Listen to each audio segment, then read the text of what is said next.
Quý vị đang đến với chương trình Điểm tin quốc tế phát sóng hôm nay, ngày 7 tháng 12. Thưa quý vị, cùng với tên lửa đạn đạo liên lục địa, tên lửa siêu bội thanh cũng củng cố năng lực quốc phòng của các quốc gia.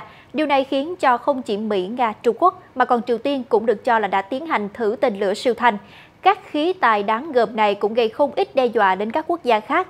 Trước thách thức này, Lầu Năm Góc đã có động thái gì đáng chú ý để bảo vệ lãnh thổ? Mời quý vị cùng theo dõi điểm nóng của FBNC để tìm hiểu thêm các vấn đề trên.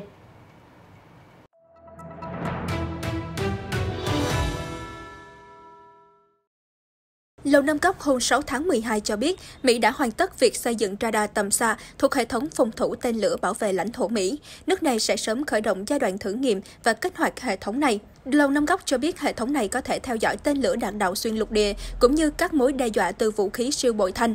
Theo kế hoạch năm 2015 của Bộ Quốc phòng Mỹ, nước này muốn triển khai radar tầm xa ở Alaska nhằm phát hiện tốt hơn các tên lửa tiềm tàng của đối thủ Iran hay Triều Tiên, tăng năng lực đánh chặn trên mặt đất ở Alaska và California. Phó Đô đốc John Hill, Giám đốc Cơ quan phòng thủ tên lửa của Lầu Năm Góc, nhấn mạnh radar sẽ giúp bảo vệ lãnh thổ Mỹ tốt hơn trước các mối đe dọa tên lửa đạn đạo và tên lửa siêu bội thanh. Được đặt ở căn cứ lực lượng không gian Clear tại Alaska, hệ thống radar có kích thước bề ngang 18 m, cao 18 m, chi phí lắp đặt và xây dựng khoảng 1,5 tỷ đô la Mỹ và do Lockheed Martin thực hiện. Theo Cơ quan phòng thủ tên lửa, một khi được kích hoạt đầy đủ, radar sẽ cung cấp năng lực tìm kiếm và theo dõi nhiều vật thể nhỏ, bao gồm toàn bộ các dòng tên lửa đạn đạo hiện có, với khoảng cách rất xa. Trước đó vào ngày 30 tháng 11, Bộ trưởng Không quân Mỹ nói Mỹ và Trung Quốc đang chạy đua vũ trang để phát triển vũ khí siêu vượt âm có sức sát thương mạnh nhất. Ông Frank Kendall cho rằng Bắc Kinh và Washington đang xây dựng, thử nghiệm hàng loạt loại khí tài siêu thanh thế hệ mới. Theo Bộ trưởng Không quân Frank Kendall, đang có một cuộc chạy đua vũ trang không nhất thiết gia tăng về số lượng nhưng cải thiện mạnh mẽ về chất lượng. Cuộc đua vũ trang này đang diễn ra được một thời gian khá dài, phía Trung Quốc rất háo thắng, ông Frank Kendall nhấn mạnh. Vào tháng 10, tướng Mark Milley thừa nhận Trung Quốc đã thử vũ khí siêu vượt âm với mục đích chọc thủng lá chắn phòng thủ tên lửa Mỹ. Trong năm nay, Hoa Kỳ cũng thử nhiều vũ khí siêu vượt âm, kết quả đang xen giữa thành công với thất bại. Trong tháng 10, Hải quân Mỹ đã thử thành công một động cơ tên lửa đẩy được sử dụng để cung cấp năng lượng cho phương tiện phóng mang vũ khí siêu thanh trên cao. Trước những diễn biến mới, vào ngày 2 tháng 12, Bộ trưởng Quốc phòng Mỹ Lloyd Austin tuyên bố Trung Quốc theo đuổi vũ khí siêu thanh khiến gia tăng căng thẳng tại khu vực, đồng thời cam kết Mỹ luôn sẵn sàng loại bỏ mọi nguy cơ tiềm tàng từ Trung Quốc. Được biết, vũ khí siêu vượt âm có thể di chuyển ở tầng cao của khí quyển với vận tốc gấp hơn 5 lần tốc độ âm thanh và khoảng 6.200 km/h.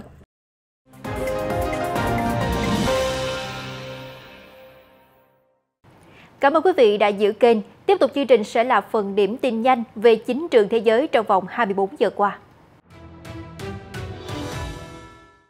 Thưa quý vị, trong một cuộc phỏng vấn trên Sky News, người đứng đầu cơ quan đối ngoại Đài Loan, ông Ngô Chiêu Tiếp cảnh báo chủ nghĩa bành trướng của Trung Quốc có thể gây ra chiến tranh thế giới thứ ba. Ông Ngô nhận xét rằng Trung Quốc đang đi theo mô hình mà các nước khối trục từng thực hiện trong những năm 1930. Ông cảnh báo nếu Đài Loan rơi vào tay Trung Quốc, chế độ độc tài có thể được tiếp thêm động lực để xâm chiếm các vùng lãnh thổ khác. Theo ấn phẩm Thời báo Hoàn Cầu, tàu khu trục lớn TAP 055 tối tân, mạnh thứ hai thế giới của Trung Quốc có tên Nam Sương, vừa tiến hành cuộc tập trận chống ngầm suốt 4 ngày đêm ở khu vực biển Hoàng Hải. Theo Đài truyền hình Trung ương Trung Quốc CCTV, tàu chiến 10.000 tấn này đã thực hiện các khóa huấn luyện chống tàu ngầm theo kịch bản, bao gồm nhiệm vụ phối hợp với máy bay quân sự tác chiến chống ngầm, hộ tống hạm đội, phong tỏa các eo biển và tuyến đường biển quan trọng. Ngày hôm qua 6 tháng 12, thư ký báo chí Nhà Trắng Jen Psaki đã thông báo quyết định của Tổng thống Joe Biden về việc chính thức tẩy chay ngoại giao Thế vận hội Olympic mùa đông Bắc Kinh. Theo vị quan chức, Mỹ không thể cổ vũ các hành vi vi phạm nhân quyền nghiêm trọng của Trung Quốc ở Tân Cương. Tuy nhiên, các vận động viên Mỹ vẫn có sự hỗ trợ của chính phủ.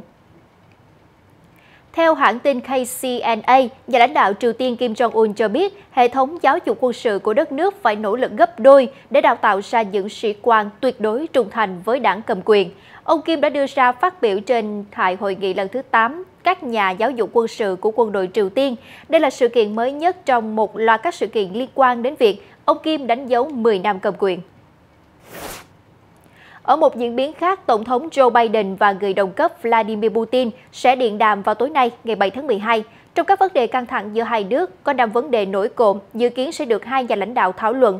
Đó là vấn đề Ukraine, vấn đề năng lượng, vấn đề Belarus, vấn đề căng thẳng ngoại giao và vấn đề kiểm soát vũ khí.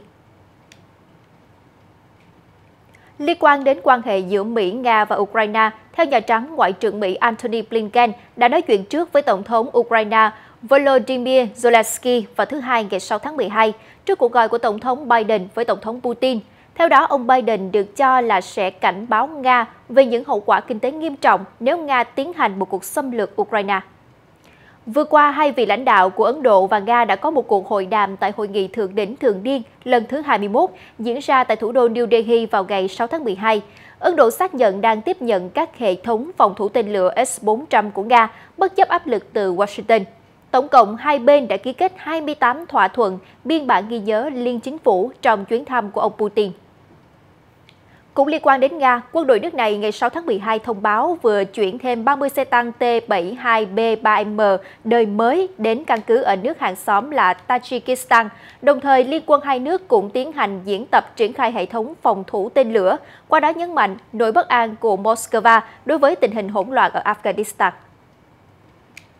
Tòa án Myanmar ngày 6 tháng 12 phán quyết cựu cố vấn nhà nước Aung San Suu Kyi ngồi tù 4 năm. Tuy nhiên, đài truyền hình do quân đội kiểm soát sau đó cho biết bản án đã được giảm còn 2 năm tù như một hình thức ân xá. Bà Suu Kyi bị kết tội xúi giục và vi phạm hạn chế chống Covid-19. Cựu Tổng thống Win Myint cũng nhận bản án 4 năm.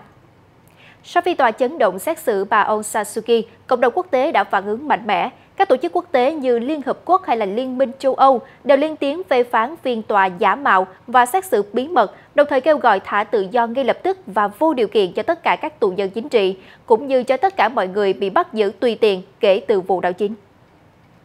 Xin được chuyển sang một số tin tức thời sự xã hội nóng nhất. Thưa quý vị, vừa qua, Thủ tướng Nhật Bản Fumio Kishida tuyên bố sẽ chuẩn bị cho viễn cảnh tồi tệ nhất nhằm đối phó với biến thể Omicron. Thủ tướng cho biết thêm, Nhật Bản đã bổ sung 10.000 giường bệnh điều trị cho bệnh nhân COVID-19 kể từ mùa hè và dự kiến phê duyệt sử dụng thuốc trị COVID-19 vào cuối tháng này. Một nghiên cứu mới nhất của Anh đã phát hiện ra rằng mọi người có phản ứng miễn dịch tốt hơn khi họ được tiêm liều AstraZeneca hoặc Pfizer đầu tiên, tiếp theo là Moderna vào 9 tuần sau đó. Chuyên gia nhận thấy phản ứng miễn dịch thực sự tốt, cao hơn ngưỡng đặt ra so với tiêm 2 liều vaccine AstraZeneca.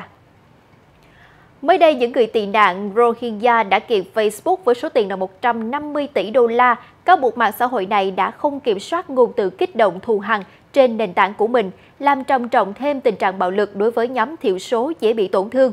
Đơn kiện được gửi lên một tòa án ở California, còn cho rằng các thuật toán của Facebook thúc đẩy thông tin sai lệch và tư tưởng cực đoan trong thế giới ảo, khiến nó biến thành bạo lực trong đời thực. Vừa qua, Tổ chức Y tế Thế giới mới đây cho biết thêm 69.000 người đã thiệt mạng vì bệnh sốt rét trong năm 2020 do những gián đoạn trong công tác chăm sóc sức khỏe trong thời gian phong tỏa vì đại dịch. Theo WHO, có hơn 627.000 người trên toàn cầu tử vong vì sốt rét vào năm ngoái, hầu hết là trẻ sơ sinh ở những vùng nghèo nhất của châu Phi. Chuỗi đảo Tokara miền Nam Nhật Bản rung chuyển với gần 160 vụ động đất kéo dài khoảng 2 ngày. Cụ thể, cơ quan khí tượng cho biết 158 cơn động đất diễn ra ở quần đảo Tokara từ trưa thứ Bảy đến 11 giờ sáng thứ Hai ngày 6 tháng 12. Nhóm đảo này thuộc tỉnh Kago Oshiba. Theo Đại sứ quán Trung Quốc, biểu tình hỗn loạn ở quốc đảo Solomon đã khiến hàng trăm công dân Trung Quốc mất nhà cửa. Đại sứ quán nói thêm đang huy động nguồn lực để giúp đỡ công dân Trung Quốc. Một vài người đã cưu mang đồng hương, mất nhà cửa và đa số quyên góp quần áo hay những món đồ khác. Tại Indonesia, cơ quan ứng phó thảm họa vào chiều qua ngày 6 tháng 12 thông báo số nạn nhân thiệt mạng do núi lửa Semeru phun trào đã tăng lên 22 người. Ngoài ra, thưa quý vị, 27 người vẫn đang mất tích, khoảng 2.000 người sơ tán, ít nhất 3.000 ngôi nhà bị tàn phá và 169 người bị thương. Tiếp tục chương trình sẽ là một số thông tin kinh tế đáng chú ý.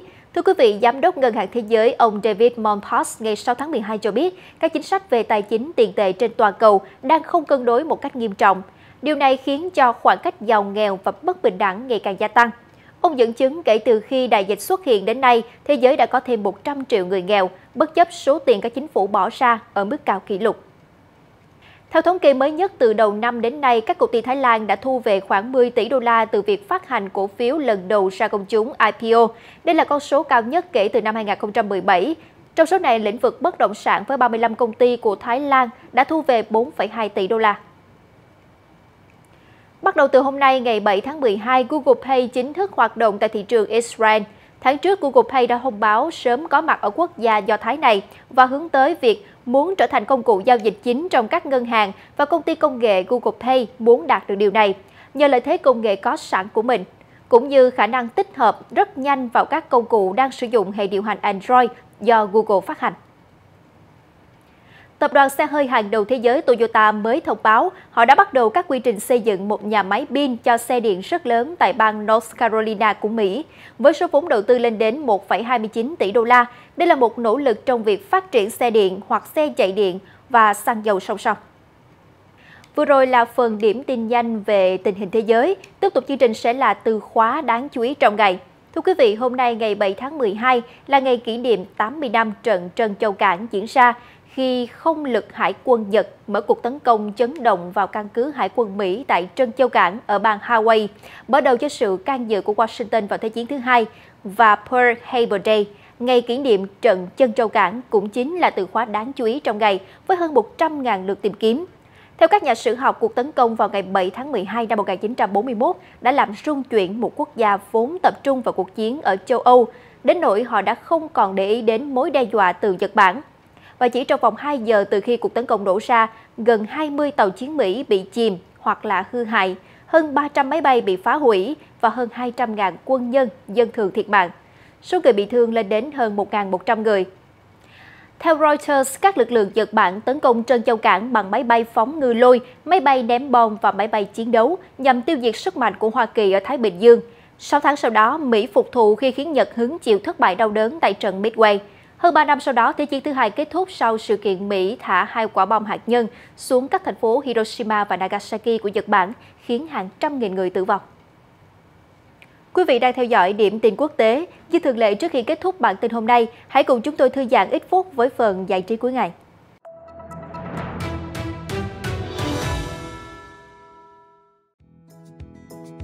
Những ngày gần đến Giáng sinh, các con đường ở thành phố London được trang trí lung linh với nhiều sắc thái riêng biệt. Tại quảng trường Trafalgar, cây thông năm nay đốn hạ ở Osmarka, phía đông Oslo, Na Uy vào giữa tháng 11 đã được dựng và nhanh chóng thu hút sự chú ý của công chúng. Các khu mua sắm của London cũng bài trí với nhiều chủ đề khác nhau, khiến lòng người không khỏi náo nức, mong chờ một mùa đoàn tụ ấm áp.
Bản tin điểm tin quốc tế đến đây xin được phép khép lại. Chúc quý vị có một buổi tối với thật nhiều niềm vui. Xin chào và hẹn gặp lại trong những bản tin tiếp theo trên tất cả các nền tảng của FBNC.